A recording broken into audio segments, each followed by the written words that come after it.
cette histoire disparition des emplois. Moi, en fait, il y a quelqu'un qui m'a envoyé un mail. Donc, quand il a su que j'allais être modérateur de ça, je me permets de lire le message. Hein. Je l'ai vu, j'ai dit, bon, OK. Donc, c'est un monsieur Faudier Kébé, monsieur, voilà, qui m'envoie celui. Il dit, bonjour, monsieur Sondé. Le développement de l'IA ne va-t-il pas contribuer à accentuer le chômage en Afrique?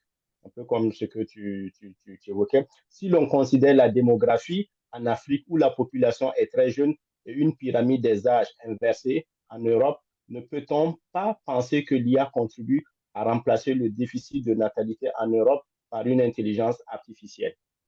Donc, ça, c'est un message que j'ai reçu. Je n'ai pas répondu. Je me suis dit, bon, Hum, j'allais attendre après la conférence pour pouvoir hum. répondre.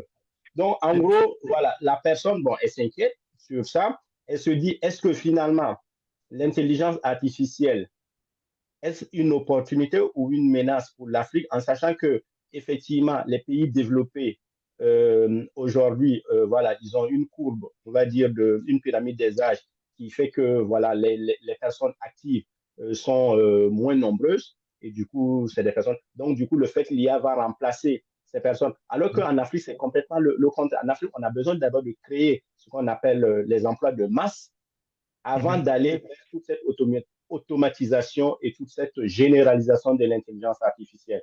Toi, en tant que Oui. spécialiste sur ça, quels sont les garde-fous ou comment on peut faire en sorte de ne pas mettre en péril cette jeunesse africaine très nombreuse, parce qu'elle va représenter, je pense, dans les chiffres, plus d'un quart de la population mondiale bientôt. Donc, c'est énorme. Et il y a tous les ans, on a besoin d'à peu près, les chiffres disent 10 millions, non, à peu près d'emplois qu'il faut créer, en fait, hein, en Mhm. Afrique pour absorber tout ça.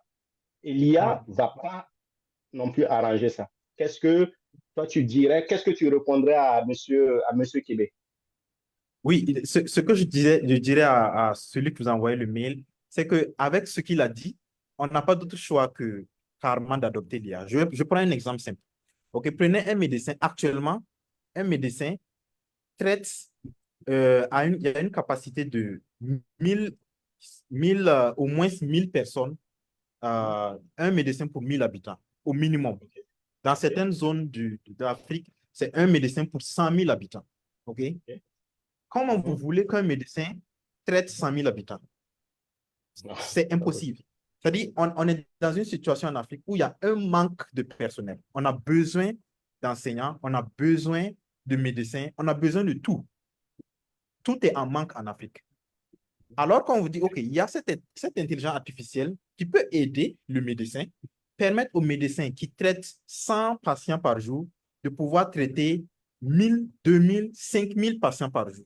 Est-ce que vous allez dire non, ça va supprimer? Non, ça ne va pas supprimer. Au contraire, ça va permettre au médecin d'être beaucoup plus performant parce que l'IA ne vient pas remplacer le médecin. Ça vient rendre le médecin en super médecin, rendre l'enseignant en super enseignant, rendre tout ce qui est normal en super, tout ce qui est normal. Voilà. Donc, je pense que si on voit l'IA sur cet aspect-là, on voit qu'il n'y a pas d'autre choix que d'adopter l'IA vu l'augmentation de la population qui arrive. Ouais, on n'a pas d'autre choix. Ouais, c'est l'usage est obligé, mais pas pour les mêmes raisons. Ailleurs, ils veulent en fait utiliser l'IA parce qu'il y a manque de personnes. C'est ça. Nous, on doit l'utiliser parce qu'en fait, la demande sera trop forte, trop nombreuse à combler et il faut des assistants artificiels pour soutenir les efforts humains que l'on va faire. Donc, il n'y a pas d'autre choix.